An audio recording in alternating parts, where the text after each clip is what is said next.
Bueno, pues desde hace meses hay preocupación en España por el estado de algunas presas debido a la antigüedad y también a la falta de mantenimiento. El reto principal no es solo técnico, también es de gestión. Falta relevo generacional y formación especializada. Según la Confederación Hidrográfica, la última revisión de las presas de la región se realizó en 2004, más de 20 años sin revisar. Saludamos a Jesús Contreras, es ingeniero de caminos, canales y puertos. Señor Contreras, buenos días de nuevo, bienvenido. Buenos días, gracias. ¿Qué tal?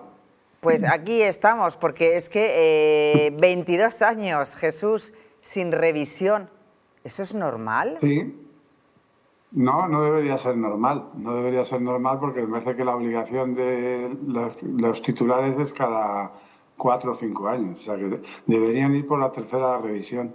Y apenas, o sea, en lo que se ha declarado en las líneas de actuación de 2023, ahí hablan de que han hecho 200 revisiones de la primera generación y de la segunda revisión solo 100 y la tercera ninguna, tenían que ir algunos por la cuarta, ¿no? Entonces, evidentemente eso es así. Y esa es la razón por la que ahora pues, lo reconocen y me parece muy bien que el Segura, pues desde el año 2004 no ha hecho ninguna revisión a sus presas. Cuando hablan de mantenimiento, Sí. de que es verdad que tienen contratos de mantenimiento, pero esos mantenimientos ahora están licitando, no sé si tenían ya, pero vamos, están licitando mantenimiento. Pero eso es un mantenimiento que no es del que estamos hablando nosotros, no es conservación, es un mantenimiento muy superficial, por decirlo de alguna manera, ¿no? Entonces, no es reparación de desagües de fondo, ni atragamientos, etcétera, etcétera, ni funciones que mejoren la seguridad de la presa. Es un mantenimiento muy superficial. O sea que ese mantenimiento del que habla el Miteco no es el mantenimiento que se requiere para No, la seguridad de la presa. no, en absoluto, en absoluto. Tú solo piensas que estamos hablando de 150 presas que necesitan reparaciones importantes que afectan a la seguridad y estos mantenimientos que te estáis hablando son mantenimientos de un contrato para 3 años de 1 millón de euros. O sea, que es para poco más o menos que limpiar cunetas, mantener las instalaciones en condiciones, etcétera, etcétera. Pero no para reparar los daños que son los que son preocupantes de cara a la seguridad. Claro, luego hay otro, perdona, luego hay otro dato que preocupa mucho, señor Contreras, y es que hay un funcionario para 20 presas. ¿Cuántos funcionarios serían necesarios para revisar y para estar pendientes de esas presas? Mira, realmente debería haber debería haber un ingeniero al frente de cada una de las presas, ¿no? En España. La verdad es que hay sitios donde un ingeniero lleva 16 o 17 presas en explotación. Está cogiendo el riesgo de 17 presas, 24 horas al día, 7 días a la semana y 365 días al año, ¿no? Entonces, en situaciones como las que se han vivido ahora en el Guadalquivir, pues imagínate el estrés. Todo en el Guadalquivir con 65 presas, lo han manejado el tema 17 ingenieros y 100 subalternos en una superficie de 57.000 kilómetros cuadrados. Imagínate la situación, ¿no? Y lo han hecho muy bien, pero a costa de su salud, poco más o menos, ¿no? Y gracias a Dios que también toda esta cadena de borrascas se inició con los embalses muy bajos, al 40% Claro. cuando han acabado al 80%, ¿no? Claro, pero ahora, señor Contreras, con este aumento del agua que tienen las presas, los embalses, hay mayor peligro. Usted hace unos días en una entrevista nos decía que algunas localidades de la región de Murcia, San Javier, Torre Pacheco, corrían el riesgo de ver avenidas de agua. Sí, bueno, hay dos zonas en Murcia, las que tú acabas de citar, que de acuerdo a un estudio que se hizo por el Consorcio de Seguros, hay del orden de 1 millón de personas que viven en zonas inundables en el Levante, en la costa, ¿no? En los 10 últimos kilómetros de la costa. 1 millón de personas. Y entre otras zonas más críticas, aparte de muchos campings, señalaban esas dos regiones que tú has dicho de Murcia. O sea que eso, evidentemente están en zona inundable. Entonces, lo que hay que hacer es proteger esas zonas. O sea, porque ya la presión urbanística se ha metido donde se ha metido. Eso no tiene ya solución. Habrá que proteger y para eso las presas son fundamentales, ¿no? Y el problema es falta dinero, falta personal. ¿No hay formación para este tipo de trabajos aquí en nuestro país? Vamos a ver, yo creo que las escuelas de ingenieros de caminos han formado gente de primerísimo nivel. El problema es que ha habido un abandono total por parte de la Administración respecto al mundo hidráulico en lo que va de este siglo y desde luego muchísimas empresas lo que han hecho es se han destecnificado de este área, ¿no? Porque evidentemente han dedicado a los ingenieros a otros menesteres, porque aquí prácticamente desde el año 2004 no se ha hecho en serio una infraestructura hidráulica seria, ¿no? Entonces, evidentemente ahora mismo la situación es que las empresas no tienen, o sea, no ha habido relevo generacional, eso por un lado.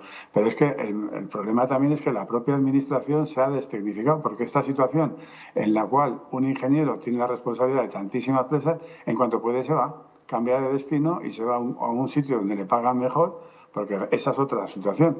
No hay ningún tipo de incentivo para que un ingeniero de camino se haga cargo de 17 empresas o de 3.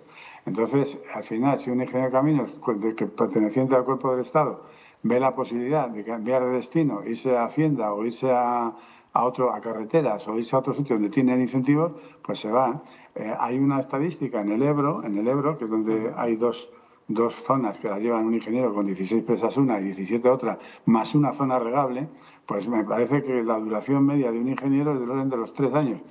Después buscan otro destino y se van. En el caso de Murcia, del caso del Segura, por ejemplo, hay veces que son, fíjate, 25 presas concesionadas y 20 estatales. Pues para dar servicio a todo eso, tenemos 7 ingenieros en la comisaría y 11 en la dirección técnica. Entonces, al final, si piensas, pues ya están saliendo a 3-4 ingenieros, 3-4 presas por ingeniero. En una zona complicada, porque el Levante es muy complicado.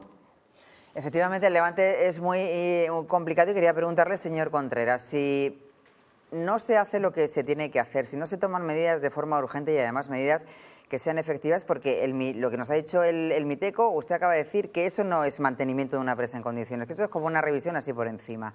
Entonces, Claro. ¿cuáles podrían ser las consecuencias? Pues depende, fíjate, o sea, ahora mismo, pero son datos del propio Miteco, ¿eh? O sea, ellos, lo que se dice de las presas estatales, porque de las concesionadas se sabe todavía mucho menos. Ya. De las que son estatales, ellos lo que dicen hay del orden de 220 presas que tienen que tener alguna actuación urgente. No la que tienen ahora mismo del mantenimiento que se está diciendo, porque esa igual hasta la tienen, pero esa no es suficiente. Entonces, de esas 220 presas, luego hacen por grupos, dicen 170 necesitan mejorar los desagües de fondo porque muchos de ellos están inoperativos. 150 tienen un problema de que no cumplen los coeficientes de seguridad estructurales. Y otras 140 con problemas en los aliviaderos.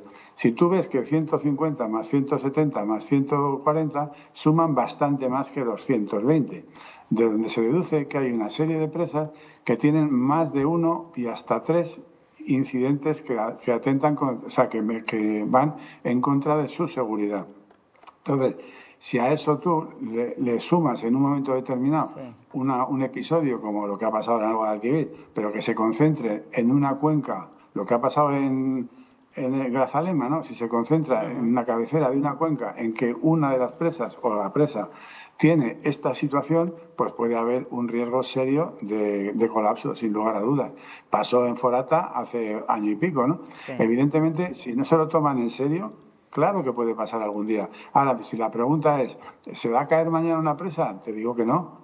Lo que pasa es que lo que se dice, y además lo dice el propio Miteco, es que ahora mismo hay un montón de presas suyas, del orden de 220, que no cumplen con los criterios y con los coeficientes de seguridad con los que se diseñaron. Por deterioro, por unas cosas o por otras, y sobre todo por falta de mantenimiento.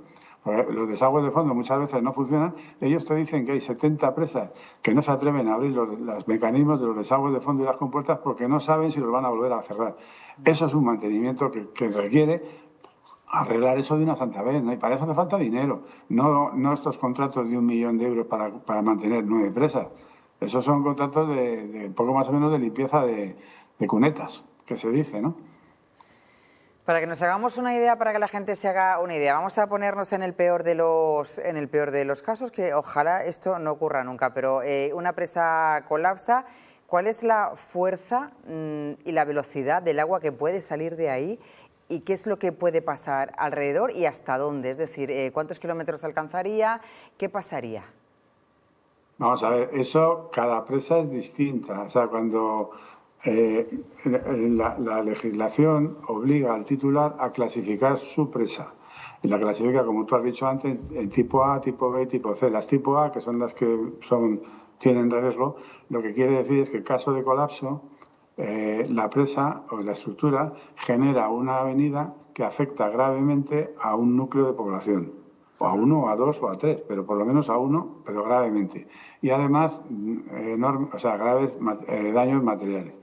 Si nos centramos en ese tipo de presa y hay un colapso de una presa de tipo A, la onda de avenida que se produce depende del volumen y depende de la altura, llegará más lejos o más cerca. Normalmente lo que se hace es, en los planes de emergencia, se clasifica en la zona que se afecta, porque evidentemente eso está estudiado para cada presa.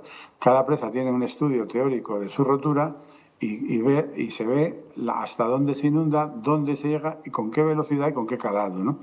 Para que donde se ve que el tema es grave en cuanto a la velocidad es mayor de 1 metro por segundo y del agua y el calado más de 1 metro, porque una persona no es capaz de sujetarse con un caudal, o sea, con 1 metro y 1 metro por segundo te arrastra de todas, y con menos, ¿no? Pero bueno, entonces, si te pongo el ejemplo de Forata, porque es público, se ha publicado hace poco, cada presa es distinta, ya te digo, ¿eh? Pero Forata, para que te hagas una idea, sacó 1.000 metros cúbicos por segundo en la avenida famosa de la Dana de noviembre de 2024.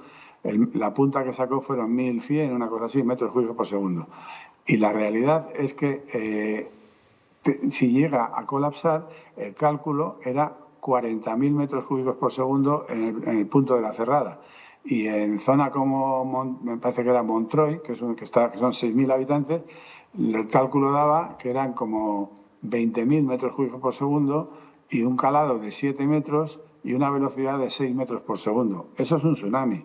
Eso no deja nada. Entonces, lo que se hace es, en la primera media hora que llega, es donde se suelen instalar, o se deberían instalar, que no se han instalado, alarmas de tipo sirenas para que la gente, en el momento que oiga las sirenas, que hay un riesgo grave y sepa a dónde tiene que ir. Pero para que sea útil, tiene que saber a dónde tiene que ir. Por eso es la importancia de implantarlo y divulgarlo y hacer simulacros, etcétera, etcétera. Y ya a partir de ahí, pues ¿hasta dónde llega? Pues hasta el final, hasta que se lamina completamente. En el caso, por ejemplo, de la Dana esta de noviembre, en la zona ya de confluencia con el Júcar, hablaban de un calado me parece que eran como 2 metros, una cosa así, velocidades de 1 metro y pico por segundo, ¿no? O sea, que el daño va mucho más allá. El más grave, lógicamente, en el origen. O sea que si colapsa una presa, está diciendo, y pasa lo que ha dicho que podría pasar, no hay alarmas, no hay sistemas de seguridad, los habitantes no se enteran de lo que está pasando, a no ser que era un 112 y salir y todo eso, pero no hay una alerta específica que diga está ocurriendo esto, ¿eso no está previsto tampoco? Vamos a ver, hay una directriz básica de protección civil ante el riesgo de inundaciones del año 1994, de obligado cumplimiento por todos los titulares, que obliga, como te he dicho, a clasificar la presa, sí, y a simular su rotura y, en base a ello, a redactar un plan de emergencia e implantarlo. En general, eso también lo venimos denunciando nosotros, el 75% de las presas de titularidad estatal no lo tienen implantado.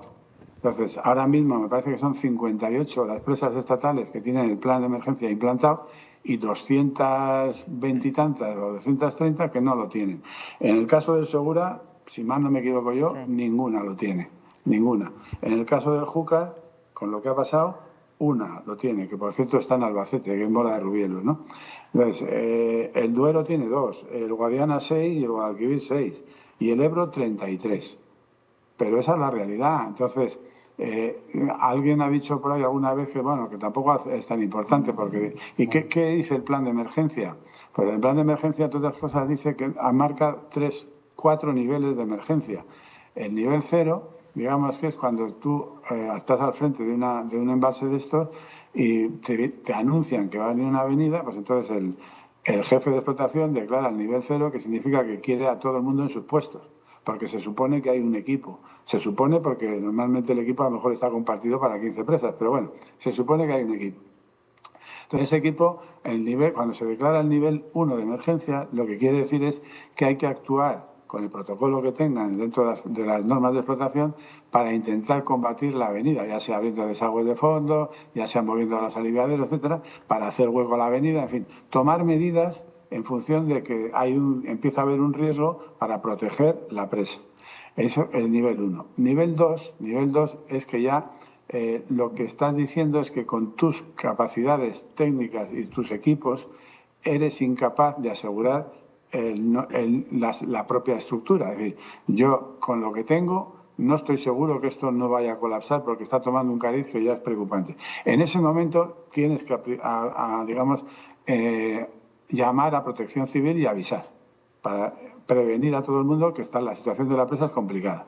Y el nivel 3 es cuando tú prevés que ya el riesgo de colapso es inminente en un par de horas o una cosa así, y entonces avisas ya y declaras el nivel 3, suenan las sirenas, etcétera, etcétera, y todo el mundo se moviliza. O sea, ayuntamientos, policías, etcétera, para evacuar a la población, sobre todo las que están al alcance de la primera media hora del colapso, ¿no? Ajá. Si no tienes implantado el plan de emergencia, pues vale, puedes llegar hasta el nivel 2 y puedes mandar una alerta ahora con los móviles si quieres. Pero ¿qué hace la gente cuando recibe una alerta y no sabe ni se va a romper la presa? ¿Y yo qué hago? ¿Dónde voy? Claro, porque ¿Estoy en zona de riesgo? No, me pongo a correr, voy a un monte, me cojo el coche, ¿qué hago? ¿Qué hacemos? Entonces, pero y luego eso es lo hacemos, importante. señor Contreras? Pero y luego también, señor Contreras, suponiendo que todos los protocolos funcionen, porque si hemos dicho que no se revisan desde 2004, igual todos esos mecanismos que se pueden poner en el nivel 1 para evitar el desastre, pues en una situación de emergencia se dan cuenta de que no funcionan. Bueno, en el caso de Forate, te pongo el ejemplo porque es público, si tú analizas qué pasó, te darás cuenta que a las 4:30, a las 5:30 de la tarde se declaró el nivel 0, cuando todavía no había empezado ni siquiera a verter la presa, a las 6:20 el nivel 1 y a las 6 el nivel 2. O sea, en menos de media hora se declararon los 3 niveles porque no tenían ninguna posibilidad, porque no funcionaban los desagües de fondo, porque los tenían atorados, Claro. los tenían aterrados, no funcionaban los desagües de medio fondo, que estaban aterrados, y encima tenían un problema estructural en la margen derecha junto al estribo, que es lo que más les asustó, porque si se desbordaba por ahí, pues, probablemente tenía riesgo serio de colapso, ¿no? Y no tenían el plan de emergencia implantado, entonces no podían hacer nada, declararon 1, 2, y por eso la obsesión de llamar al CECOPI para que evacuaran la cuenca. Pero el CECOPI, que tampoco tenía ninguna formación en la gente que había allí, pues tampoco lo entendió. Y al final, unos por otros no hicieron nada, pero al final el que les sorprendió fue el barranco del pollo, ¿no? Ya, pues unos por otros, así terminó la cosa como terminó. Pero, señor Contreras, ¿qué hacemos si de pronto una presa colapsa y en esa primera hora, que dice usted que es la más crítica, empieza a discurrir el agua? ¿Dónde va la gente? ¿Cómo tiene que hacerlo? ¿Qué tenemos que hacer y qué no? Bueno, es que eso lo tiene que decir el plan de emergencia. Cada presa es distinta, porque cada presa afecta a una población que está con unas cotas y una distancia. Y la presa tiene un volumen y una altura. En función, además, de cómo rompa, si rompe, o sea, una presa de gravedad rompe de una manera y una presa de materiales sueltos rompe más suavemente, por decirlo, ¿no? Entonces, por ejemplo, se ha hablado muchísimo de la pantanada de Tous. Tous, al final, la rotura del embalse de Tous salvó vidas, porque se rompió de forma, ya había mucho aviso, la gente dio tiempo a avisar a mucha gente y se rompió, digamos, no de golpe, sino poco a poco. Entonces, eso ayudó a contener la avenida. Pero bueno, al final fue una catástrofe. Pero evidentemente esto depende de la presa que se trate, de su altura, del volumen y del tipo de población y de cómo es la cuenca, o sea, si es muy cerrada como un cañón o es muy abierta y sale rápidamente a llanuras de inundación, ¿no? Es que eso es lo que se simula y cada presa tiene esa simulación hecha en un documento que se le llama documentos XZT, que describe las características de la presa, sus órganos de desagüe y también las zonas de inundación. Bueno, pero si no se está pendiente de eso, si no se revisan los protocolos, pues al final pasa lo que pasa. Señor Claro. Contreras, no sé si le sorprende o no, o si tiene usted alguna información. Nosotros venimos contando esto desde hace ya bastante tiempo, hace más de un mes, creo que hablamos con usted también de este asunto. No Puede sé si ser, sí. desde quien corresponda, que en este caso es el Miteco, se le está dando la importancia y se está escuchando a los expertos como usted, a ingenieros, decir, cuidadito, que puede pasar, no va a pasar mañana ni pasado mañana, seguramente, pero puede pasar. ¿Les están escuchando o no les están escuchando? Bueno, sí es verdad, bueno, escuchando, a nosotros no nos reciben. ¿Cómo? Nosotros hemos pedido, esto nosotros lo empezamos a denunciar hace ya años, pero ya formalmente en octubre del año pasado, ¿no? Le mandamos una carta a la ministra, no nos ha recibido. Posteriormente ahora también se han adherido a nuestro planteamiento la Asociación de Ingenieros de Caminos de Cuerpos del Estado, que ha denunciado la situación en la que están atravesando ellos, que es lamentable. En todas las confederaciones, lamentable, están abandonados completamente, y también se ha adherido el sindicato de funcionarios, que Sí. ha pedido la dimisión del director general y del secretario de Estado, porque al final, digamos, ha habido una reunión con el Colegio de Caminos, que no somos nosotros, ¿no? Pero una reunión que lo único que han dicho es que van a estudiar la posibilidad de hacer una ley de presas. Yo, más que hacer una ley de presas en este momento, lo que hay que hacer es actuar para corregir una situación de riesgo.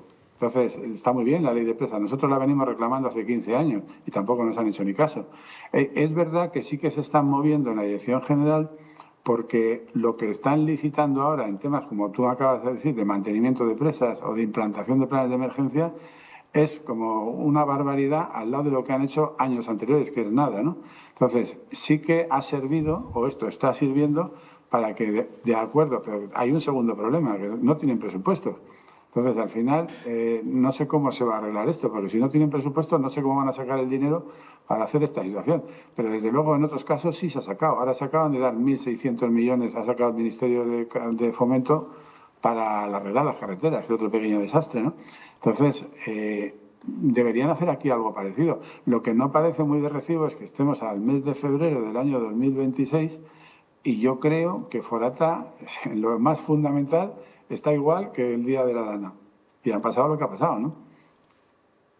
Bueno, es cierto que los presupuestos llevamos sin presupuestos tres años y eso entendemos que también dificulta todo esto. Jesús Contreras, estamos en contacto, le agradecemos muchísimo todas estas explicaciones y hablamos en unos días, a ver si, yo qué sé, hicieran algo o alguien les escuchara como les tienen que escuchar y dijeran, venga, vamos a ponernos en serio con este asunto para luego evitar tragedias y desgracias que son evitables.